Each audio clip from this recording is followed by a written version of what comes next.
దైనా మీది ఆ ఊరు బా మా టేరు పక్కల పల్లె రసాబెట్ట కొమ్ము బాగా ఎరెట్టుకుంది మీది చూడయా చూడు బ్రహ్మాండంగా టేకూరుపేటకు మైదుకూరికి తేడా ఏంది? మైదుకూరు ఒట్టి పశువుకు అది మీరే చెప్పాలి. మాదేమో కండకు బలగ భూమి, మీదైతే ఒక రవ్వ నల్లరేగడిగా ఇదిగా ఉంటుంది.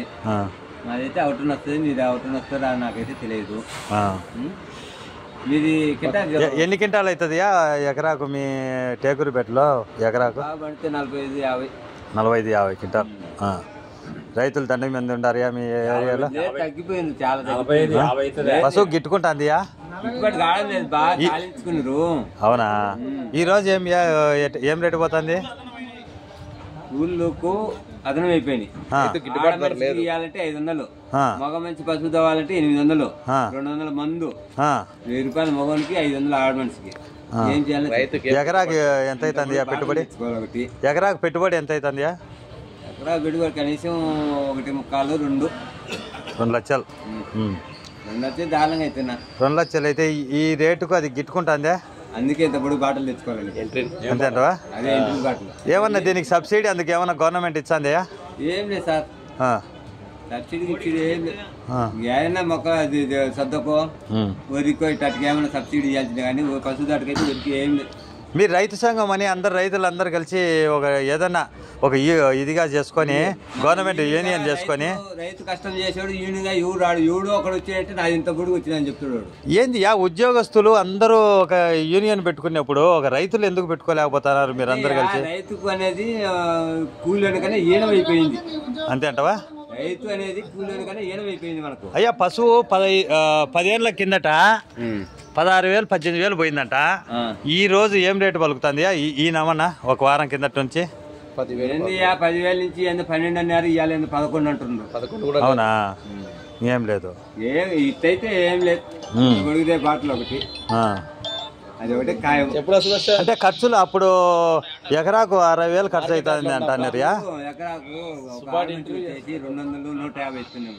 ఇప్పుడు ఆడ నుంచి వచ్చేసి 500, మగవానికి వచ్చేసి 1000 రూపాయలు, మళ్ళా పైన అదనము. ఏడాది గిట్టుకునేది మనకు. అవునా?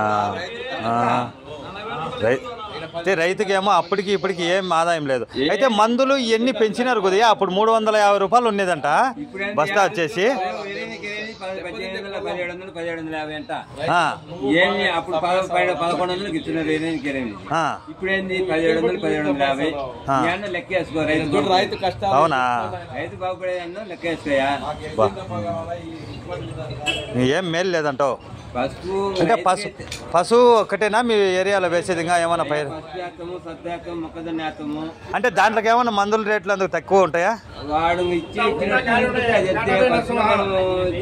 ఏమి లేదు,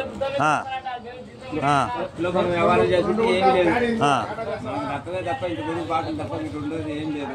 కాబట్టి మనం రైతు వ్యవసాయం చేస్తున్నాం కాబట్టి చెయ్యాలా. అన్నిటికన్నా 80 రైతు అంట. పశువుకి అయితే 2 లక్షలు ఖర్చు అవుతుందయ్యా. ఈజీ అవుతుంది. పశువు గిట్టుబాటు ఏం కాదు, ఇబ్బంది లేదు, 2 ఈజీ అవుతుంది. అయ్యా ఇంతకుముందు పశువు వచ్చే ఎకరాకు వచ్చేసి 10,000, 8,000 సబ్సిడీ ఇచ్చానేది గవర్నమెంట్. ఇప్పుడు ఇచ్చాందా? లేదన్నా, ఇంతకుముందు ఇచ్చానేదా? ఇంతకుముందు ఇచ్చారు అట్నే. ఇంతకుముందు ఏదో ఇస్తున్నారని అన్నారు. ఇప్పుడైతే ఇచ్చేవాడే లేడు సబ్సిడీ మామా. పెద్దయినా మీది ఆ ఊరు? పెద్దయినా మీకు గిట్టుకుంటుందా పశువు వల్ల ఏమన్నా?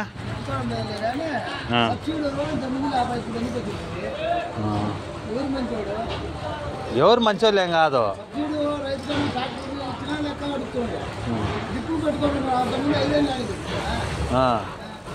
ఏం లేదు, గవర్నమెంట్ ఇది కాదయ్యా. రైతులు అందరు కలిసి బాగా కలిసిగా చేసుకుంటే ఏమన్నా రేటు పెంచేదానికి ఏమన్నా ఉంటుందా? రైతు కలిసి చేసుకోవాలంటే రైతులు అందరూ సక్రమంగా సావరు. రైతుకు కూలి కన్నా ఈనమైపోయిండు. ఒక పందలోడైనా బ్రహ్మాండంగా ఉండడు, కానీ రైతు సాగు ఊరు సాగుడు. అవునా? పందలోడైనా 4 పందులు కాసుకొని ఆవుల కాలంలో తిప్పుకొని బ్రహ్మాండంగా ఉండడు, కానీ ఇంతకన్నా మన జన్మ లేదన్నా. రైతే రాజు అంటారు కుదయా? రైతు రాజు ఏంది అక్కడ నుంచి ఢిల్లీ నుంచి అక్కడల్లా ఇదిగా అంటారే. రైతే రాజు అని అంటారు దేశం అంతా. వాడే రాజు. అంటే మన రైతు సొమ్ము తినే వాళ్ళందరూ రాజులే. రైతుని ఒప్పుకిచ్చానారా ఏమన్నా? ఆడుకుంటాను. అవునులే. ఇప్పుడు నెల జీవం కాచి కోటీశ్వరుడు కూడా తినేది మన రైతు పండించాను కదా. అవునులే. మన రైతే లేకపోతే వాడు కూడా నెల జీవం ఆడుంది కోటీశ్వరుడు ఆడు. ఎన్ని రైతు మీదనే కొట్టేది నా ఏముంది. నీ కష్టం అంతా వాళ్ళు తింటారు. దానికేమో రైతనే ఏడు నుంచి ఏది లేకపోయా. అట్టి విషయం కాదు. ధర లేకపోయా. గిట్టుబాటు ధర అంటే కనీసం 15,000 దాటితే కానీ మనకు గిట్టుబాటు ధర రాదన్నా. 15,000 పోవాలా? అది పోతే కానీ మనకు గిట్టుబాటు ధర రాదు. ఏముంది ఇంకా పోయినా లేదు. ఏముంది పాల బాగుంది అర్ధ ఉంది. ఇప్పటికైతే నష్టాల్లోనే ఉండవు రైతు. నష్టంలో ఉన్నా రైతు నచ్చేది. వాడు ఎవడో ఒకటి గోధన గొడుగు వచ్చినట్టు. నష్టం ఎందుకు వచ్చాను?